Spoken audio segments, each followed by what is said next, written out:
Hey there, ladies and gentlemen. Welcome back to Let's Play 999. 9 persons, 9 hours, and 9 doors. Or, as I now officially dub it, the game that never ends. This is the game that never ends. Gee, I was actually going back. I think I have had as many episodes since I first thought I was beating the game as since it came before that point. Holy wow. Okay, Seven, let's find out what you remembered, even though I'm pretty sure I already know. I remember what happened before I got snatched. Seven's voice was filled with excitement. What? Shock. Actually, wait, before he got snatched, so like, before he got picked up this time around? Shine Simon had frozen Junpei in place along with Snake and Clover.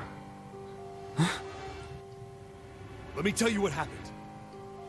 Seven hastily drew a shaking hand across his mouth and began to speak. Like Snake said, Ace is Hongo. Yes. From the right.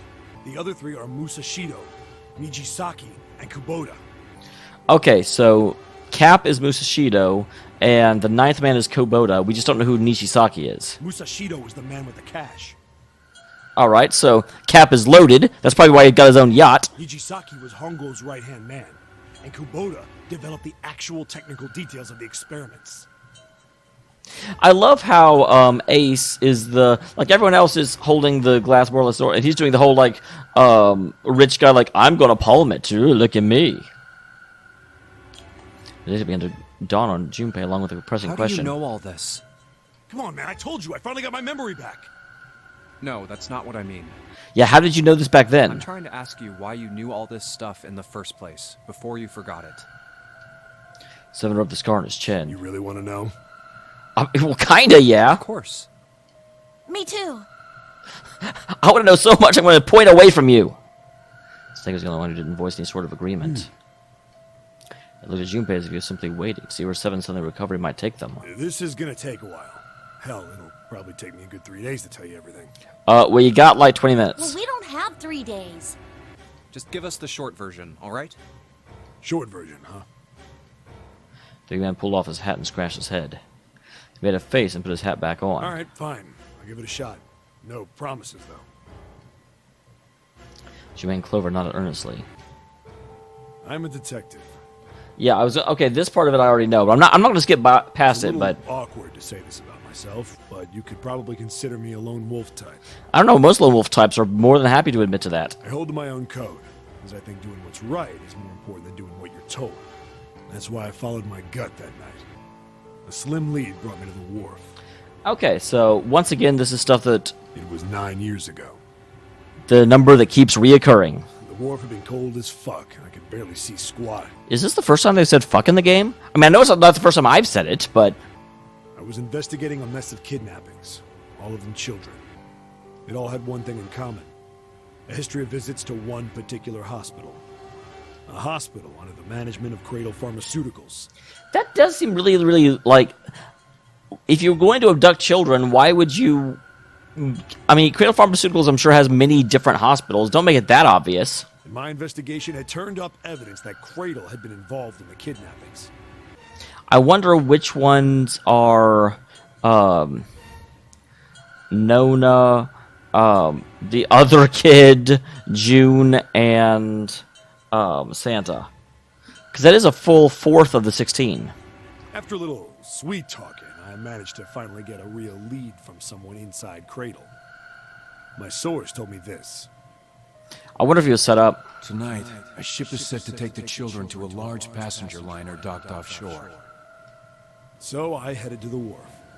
From the shadows, I searched the harbor until I found the ship he was talking about. There was a bunch of movement near it. Men in black suits, many of them were carrying large bags. I'm sorry, he looks ridiculous in that outfit.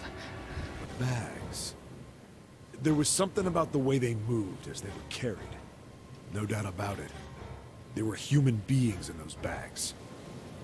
I moved before I realized it. I came out of hiding with my gun already in my hand. Don't move. I felt metal touch the back of my head. I love how there was one guy looking back towards him even before he comes out. Drop the gun. I could kill you right now. It'd be easy to get away with it, too. Just tie an anchor to your feet, and no one would find you for a week. That what you want? The fish here would love a meal. I don't think we got this part of the conversation last time. He kept skull. There was nothing I could do. I did what he said and laid my gun on the ground. Then suddenly, there was a sharp pain in my neck.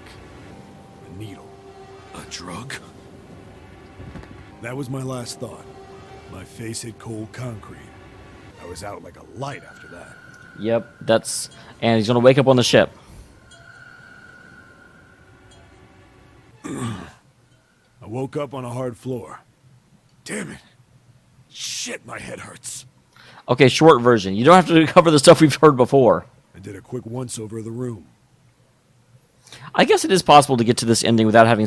Like, can you have done this without going through what he said before?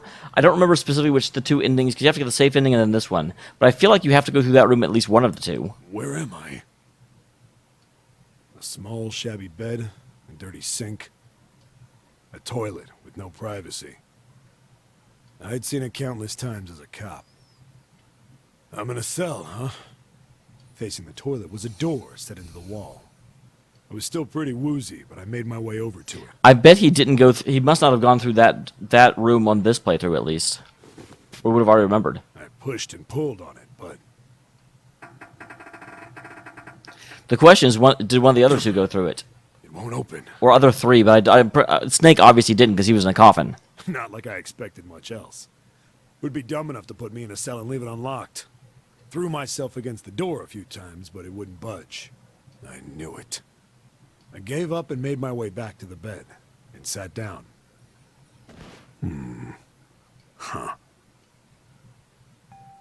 I sat there for a very, very long time. Who knows how long. I'm not going to say the shadow knows because I'm pretty sure I made that joke the last time. Then, I heard a faint voice. The voice was far away. I couldn't understand what it was saying. But I could hear one. It was pretty high, probably a little kid. So is he in the cell as the notary game is being played then? Huh?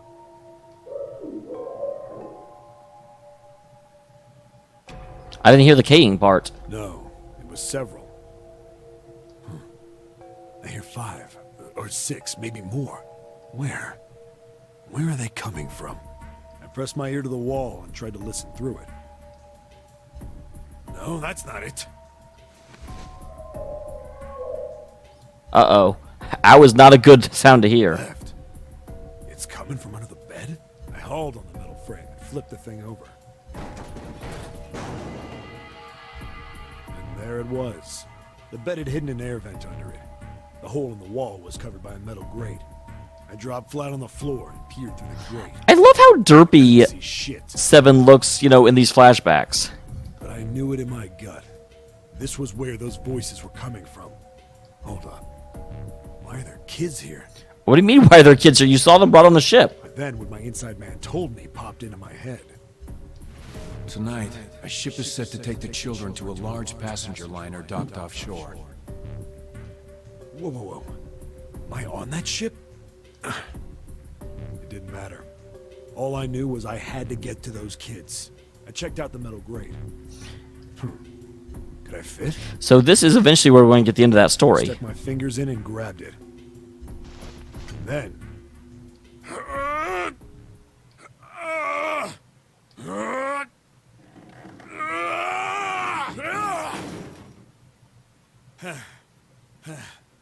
Yeah! How do you like that, you son of a bitch? I finally got the damn thing off. Sweat was dripping down my face, so I wiped it off and crawled inside. I do like the little veins sticking out of his forehead there. It's a nice touch. First bit or so was tight. I had a wriggle on my belly. It wind up eventually, and there was space for me to crawl along on my hands and knees. I went from crawling like a worm in dirt to skittering like a bug. Couldn't say it was much better, but I'd take what I could get. I don't remember if this part was there before. I'd been in the thing long enough to start wondering where it'd take me. A massive sound nearly scared the piss out of me. It was like a heavy metal door had just been slammed shut. Then, there was a voice. Oh, wow. I definitely don't remember this from before.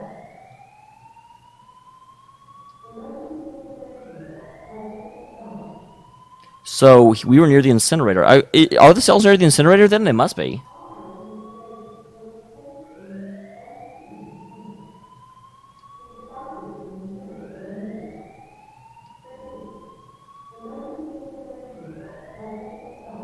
Wow. I mean, obviously he's going to be safe in the vent because he's here now, but still. What? I wasn't sure what it meant, but anything with incinerator is bad news. I was going to say, what do you mean you know what it means? It means someone's going to be incinerated. Then, almost as if that was a cue, I heard a mess of young-sounding voices. A bunch of them were straight up screaming in terror. And all the sounds together made a howl that made the hair on my neck stand straight up. Yeah, we definitely didn't get this part of the story last time. Damn it! What the hell is going on here? This is presumably The duct as fast as I could.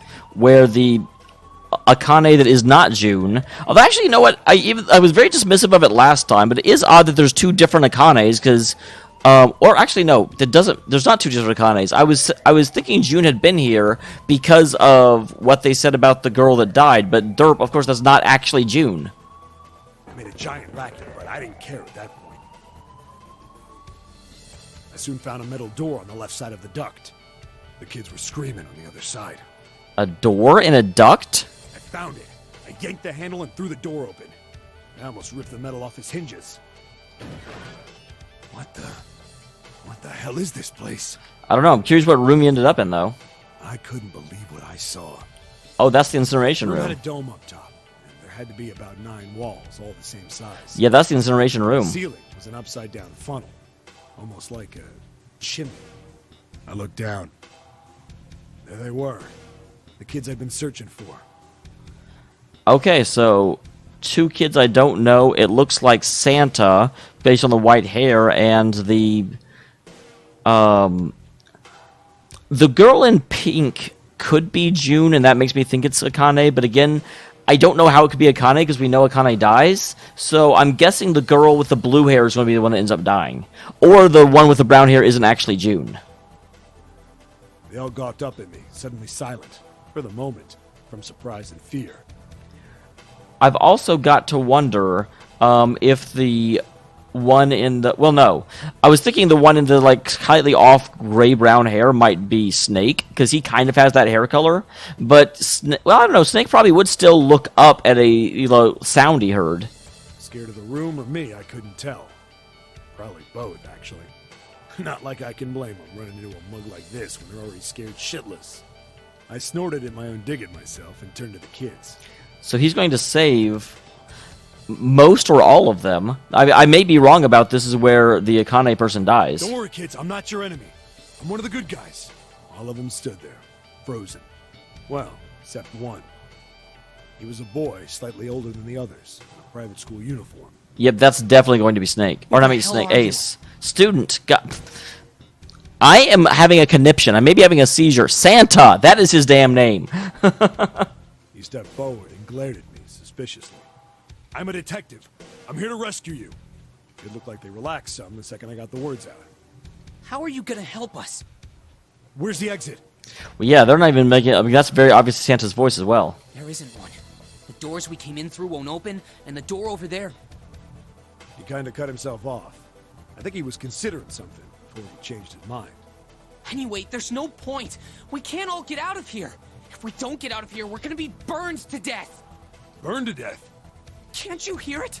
That voice said the incinerator's gonna start up soon. So... So they need to find a chain or something to throw up to him to get up to the vent.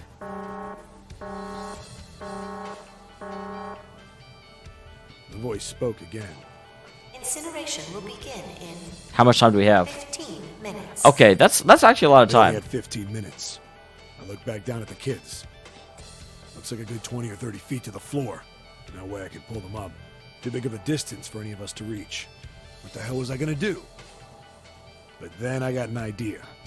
Wait right there. I'm gonna be right back. What? Where is he going? Are you just gonna leave us here? I mean, probably not. They just got frightened again. I'm not the best at that kind of thing, but I try to reassure them with a smile. It's so confusing when he's telling a story, and so some of them are, it's like, I don't know which the quotes are he's saying it there. I mean, I can contextually figure it out, but... Don't worry, all right? I'll be back, I promise. So just stay calm and wait right there. Got it? I didn't wait to hear them respond. There wasn't time. I had to hurry. Well, as fast as a guy could on his hands and knees. Didn't take me long to get back to my cell. Still no way out of there, but I had a plan. I needed something from the room. Is it something from the When I bed? got it, I dove back into the hole and took off towards the I'm incinerator. guessing he took the bedspread or something. Then. Sorry to keep you waiting, guys. I tipped out the doorway and dropped down the rope I brought with me. Back in the cell, I'd torn the bed sheets into strips and tied them together to make a rope. It was sloppy, but it got the job done. All right, just tie that around yourself, okay? I'll pull you up one at a time. Right. Wait a sec. Something was off. What? There were more of you before. Where'd the rest of you go? There were? I only saw 4 before. The boy in the uniform answered. I let them go on ahead. We opened the number 9 door and they left. What? You're telling me you opened that door? That's what I said. Then what the hell are you doing here? We couldn't go with them. Why not? Poor Seven. Although, granted, yeah, he would have no way of knowing at this point, would he? Look, the only people who can go through the numbered door. He was in the middle of explaining when 10 minutes? Incineration will begin in 5 minutes. Oh, damn. the wall shook a bit from the voice bouncing around. Okay, well, let's go. Look, that can wait, all right? Just get us out of here. Right! I grabbed onto the rope. The first one I pulled up was a girl with a ponytail. Next was a girl with a red necktie. A boy in a jacket came after. He said he'd climb up on his own. The boy in the uniform with the last up. Like the other kid, he climbed up the rope himself. He looked pretty scrawny, but I guess he was stronger than he looked. All right, well, I'm glad they could make it out. So he did actually save all 4 of them, so this is not where Kanae, not June, dies. He moved fast, but when he was almost to me, we heard some knocking. Everyone looked at the door. It had a thick, square window set into it. On the other side, an angry face was staring in. God damn it! What's going on here? Oh, is that Ace? Why is the room empty? Where the hell are those fucking kids?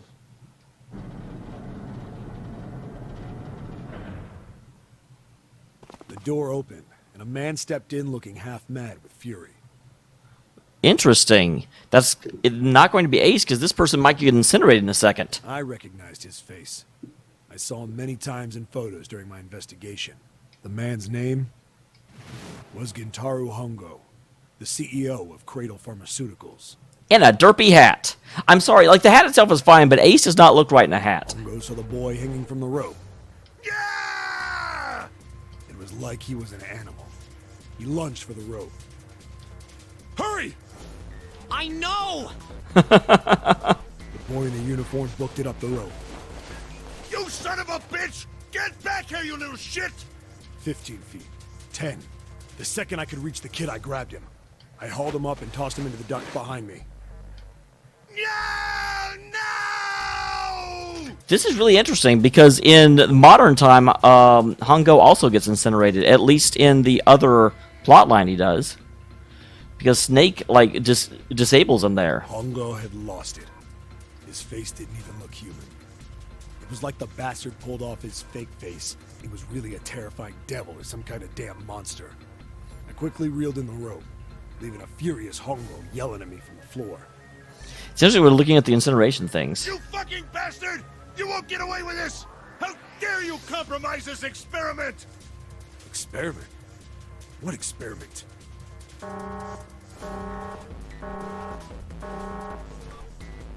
Incineration will begin in Oh, I thought it was starting right now. 1 minute. Hey, old man! What the hell are you doing? Hurry up! The boy in the uniform was trying to get my attention.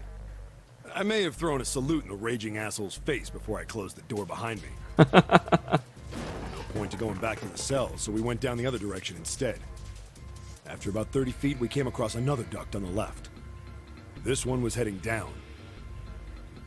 Everybody nodded and took turns sliding down it. The duct emptied us out into a narrow hallway. There was a door on either side. The one on the left was a normal double door, All right. but the one on the right was familiar. It had black and yellow stripes, and a device next to it on the wall. Plate on it read, Incinerator. So they came out on the other end of the incinerator. Yeah, that's where we were. It was the girl with the red tie who answered me. That it's interesting that it's only Santa we get a really good look at in child form. We were inside an incinerator? Yeah, Hongo might still be there. It looks like it's been shut off, though. Wait, what? If he's still in there... Yeah, that's not good. That does sound a little bit like June, but only a little bit. That meant we better... We gotta get out of here. Go to the other door, hurry! The kids started running, and I was close on their heels. On the other side of the door was a large spiral staircase. Run! Didn't need to tell them twice. We went up and up and up. Interesting. So now we actually get to see what's on the other side of the incinerator, because in the other plotline we never made it past it. Our feet pounded the steps, our arms pumping fast. We went round and round and round, and the devil was on our tail. The stairway kept going. We passed a couple of landings when the boy in the uniform suddenly spoke. I'm still wondering if that's Snake. It's hard to tell. Something's up. Akane's not catching up to us. Kanae? My kid sister. The girl with the red necktie. Interesting. So Akane is actually Snake's younger sister. I wonder if that's why Snake is as possessive of this Akane. Kanae. That's strange. I didn't remember seeing that name on the list of missing kids. Oh, that's right, because they actually talked about how they were actually the thing reported what was it, 16, but they're actually 18. So yeah, Snake and his younger sister were not on the list. Hey, Akane! He kept his hands around his mouth and yelled. You're not gonna voice nobody answered him? That's rude. You're rude, Seven. Maybe we outran her. The boy in the uniform skidded to a stop. I stopped too, and so did the other two kids. When did we do that? Well, we passed a couple big rooms on the way here. Maybe she took a rest in one of them? No, that's impossible. Sorry, Grandpa. You keep going. I gotta go look for her downstairs. Grandpa. Turn to go. Hey, kid, wait! God damn it, I said wait! I don't think the kid even heard me. Fuck! I spun around to the boy in the jacket, and the girl with the ponytail. Okay, so definitively the Akane in this timeline or in this area is the one with the red necktie. Going after him. You two keep going, alright? You got it? The girl nodded and ran up the stairs. But the boy... I'm going with you. Yeah, again, that sounds like Snake. I didn't have time to argue. I just nodded and took off down the stairs. I could hear him following me. We ran all the way to the bottom floor, calling for her. Akane was nowhere to be found. God damn it, where the hell did she go? I could tell the kid was frustrated. And then suddenly... Help me! Somebody help me! we heard a girl's voice. Akane! Did freaking Hongo get through the door, grab Akane, and drag her back into the incinerator? The boy in the uniform threw open the door and leapt into the hallway by the incinerator. We rushed in after him. I couldn't for the life of me believe what we were seeing. That bastard Hongo had Akane by the arm and was forcing her into the incinerator. That's what I thought might have happened. Come on, goddammit, move! No, I don't want to!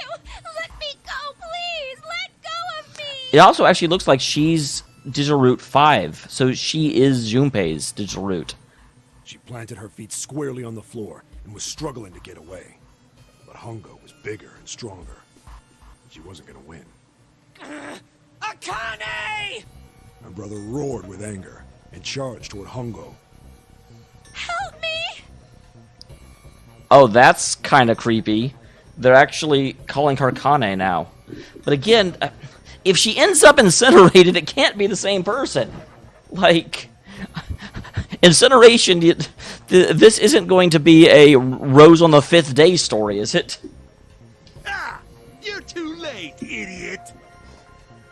Hongo lifted Akane bodily into the air and threw her, still fighting him, into the incinerator. Before we could even blink, Hongo had leapt through the door after her. We saw him land inside. And then, the door slammed shut. We ran to the door. We did everything we could think of to get the thing open. That's really interesting in that the move cat that there's not a window on this door, but there was on the other one. But Ah!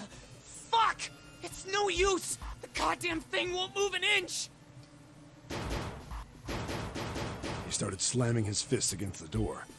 He was close to shattering his knuckles with how hard he pounded on it. Kanae! Kanae! Are you okay? You came back! Yeah, why didn't you say something when he grabbed you? When we were right there? His voice was muffled, but all of us could hear the sheer terror in it. What should I do? I think I'm trapped in here. Where's Hongo? He went out the other door. What? Warning. 1 minute again? Warning. Emergency incineration command has been acknowledged. Automatic incineration will take place in 18 minutes. Oh wow, back to double 2 or double 9. Although that's the thing. If the purpose of this experiment is to send the what to do between the linked pairs in cases of danger, it doesn't actually work if both of the two pairs are on the ship and both this Akane and Santa are on the ship. They're not in the separate facilities. So this is extra pointless. Please evacuate the incinerator immediately. Repeat. Emergency incineration command has been acknowledged. Are you fucking kidding me? It's the same damn thing. Are you there? Yeah, we're here. Just hang on, alright? We're gonna figure out a way to save you. His words would have seemed like a sick joke to her if she'd been able to see how white and bloodless his face was right then. So I think this is where this Incineration will begin in Akane gets killed, and that makes me wonder who our Akane is. Is it just that the names are the same, and that's why Santa's so devoted to her? 17 minutes. Please help me. And that's the other thing I've got to wonder is why is it now counting down on every minute? Before it was every 5 minutes. I'm really scared. I don't want to die, please. I don't want to die. I don't want to die. It's gonna be alright. I'll figure something out. I promise. I promise, okay? You hear me? I promise. It was torture listening to her sobbing on the other side of the door. Can they not get back in the vent? I don't remember if they had to drop down or not. Her brother was nearly crying himself. He could only stand there, fists clenched so tight his knuckles were white.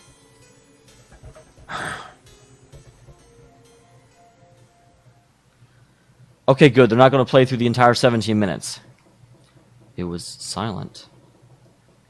All they could hear was the creaking of the boat as it shifted in the water. Okay, well then that means we actually are on another boat. I was wondering if we were actually in the lab since they said that the boat actually sunk at the end of that. They waited and waited. But 7 didn't continue. What happened then? Jimmy couldn't wait. He had to know. 7 looked at the Come floor. on, man. Put yourself in my shoes. It doesn't end good. You think I want to remember that? Then... Yeah. Shit. If I'd known it was going to be like this, I almost wish I hadn't remembered. Yeah, I can certainly understand that, unfortunately.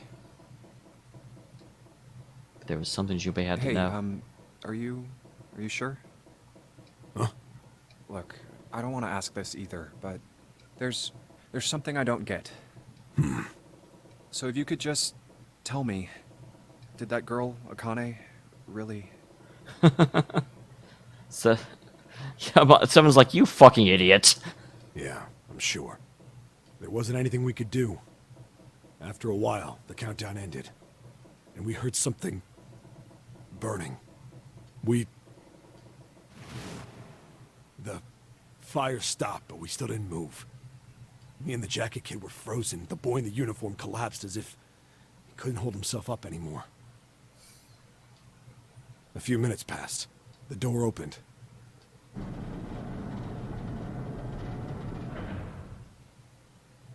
The boy in the uniform tripped over his own feet running in. We followed, too numb to speak. I almost wouldn't go in there, and all if it's like that. The air in the incinerator was hot. Well, yeah. Every breath made my lungs feel like they were on fire. It was like standing on hot asphalt. The air was wavering, and in the middle of the room. Here's what I don't understand, and I don't know this for a fact, but in an incineration room, you would think that they would automatically build in little, like, duvets or, areas where the fire doesn't naturally get to in case someone gets trapped there. Because incineration room, you're just going to put all the stuff that needs to be incinerated in the middle, so there should be areas built in, although I guess when they were preparing the experiment, they might have, like, sealed those off. There it lay. Oh, wow, it. Oh, are you going to show The it? kid's legs were shaking so bad, I don't know how he managed to walk. I couldn't see his face, but his body somehow looked empty. Finally, he reached it. He fell to his knees as his legs gave out on him. And then... At least they're not showing the corpse. I don't know what to call her. Do I call her Kanae? Do I call her other Kanae?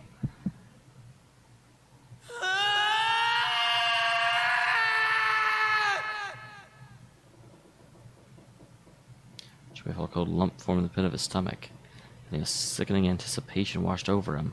He could feel his body shivering. He desperately did not know the answer, but he feared he knew already, but he had to ask. He had to know for sure. Can I ask you one more thing? What's that?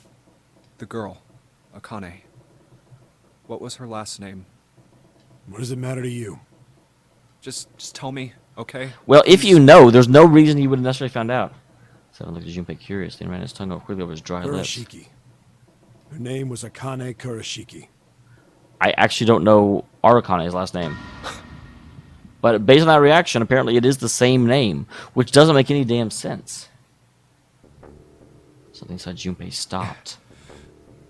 He had no more Junpei left. He was just a shell of flesh and bone. But again, I don't know why that would... Even if it's the same name, like, that's fucking weird, and I don't know what that means, but we know that Arakane's been running around, so she obviously didn't die 9 years ago.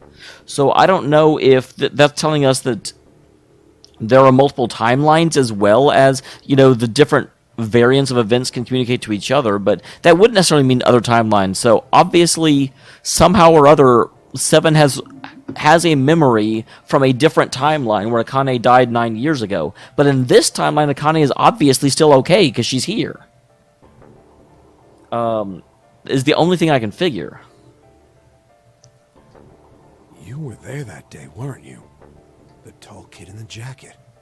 That was you, wasn't it? Yes, it was. You are correct, Detective. His mind was withdrawn from the world. Somewhere far away, you hear Seven and Snake talking. Don't misunderstand me. I told you before how Zero threatened me. There was nothing I could do. I couldn't say anything about what happened 9 years ago. So you're saying you're not working for Zero, right? Of course not. Clover, what about you? Hey, come on! You really think I'm working with Zero? Yeah, she would be a pretty bad choice, actually. I told you before, you idiot! I was in Nevada, in Building Q. I did hear that a detective rescued the kids on the boat, but I didn't know it was you. Her surprise seemed to be genuine. She regarded Clover for a moment, and then rubbed her chin thoughtfully. Well, I guess I believe you. Clover nodded. All right, let me ask you another question. Stuck his hands in his pocket and took a few steps. He stopped and turned to face them again. Santa's real name is Aoi Kurashiki. Oh, okay, he did remember that as well. He's Akane's brother. You know that?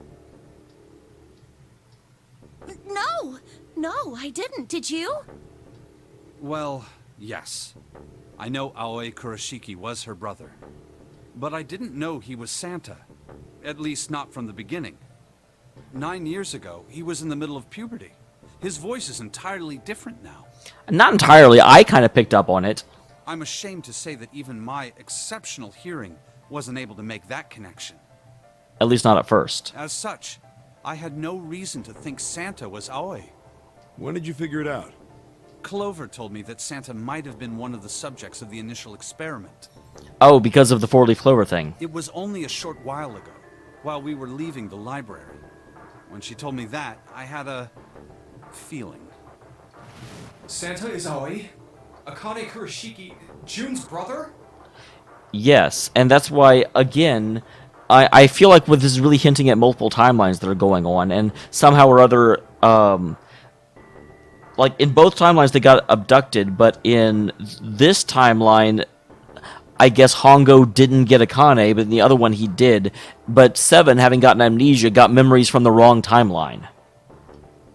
As spark caught the flame in Junpei's lead mind, and the fog began to clear. Like an engine beginning to turn, images and thoughts began to coalesce in his mind, coming faster and faster, forming bigger and bigger images, bigger thoughts. Junpei blinked. He was back. There's still a lot we don't know. I mean, like, a lot. But there is one thing I think we can say we know. What's that? The body we found in the shower room.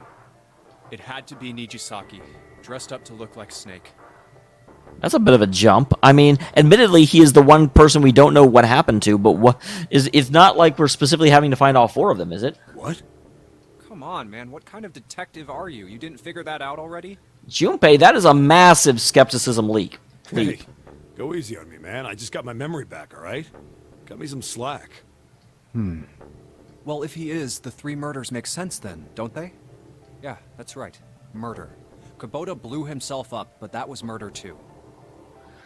I misheard that as like murder in the second degree, which is, I'm like, that's not really a, like, I know first degree is premeditated, second degree is, I forget what second degree is. I think it's like, not necessarily premeditated, but, intentional, and third one is just like a, argument that flares and goes too far. Like, you meant to hurt them, but you didn't mean to kill them. Second degree, I think, is you meant to kill them, but you weren't planning to kill them. And first degree is, no, you planned the murder out. So why did these murders take place? And for the answer to that, we will have to come back next time. Although, if Santa is Zero, it does make sense, because he's trying to get revenge for the attempted murder of his sister, because this Santa didn't get his memories back. And so this Santa would not be looking to avenge June, because June's still alive in this timeline. But maybe he knows about the other timeline somehow? I don't know. We'll find out in the next one, guys. Thank you very much for tuning in. If Junpei is correct, God dang it. and the body in the shower room was Nijisaki's, I've forgotten the button to save. that means all Oh my of the gosh, people who what were button do I murdered save with? were involved with the creation of the Nonary project. There we go. Found it. See you next time, guys.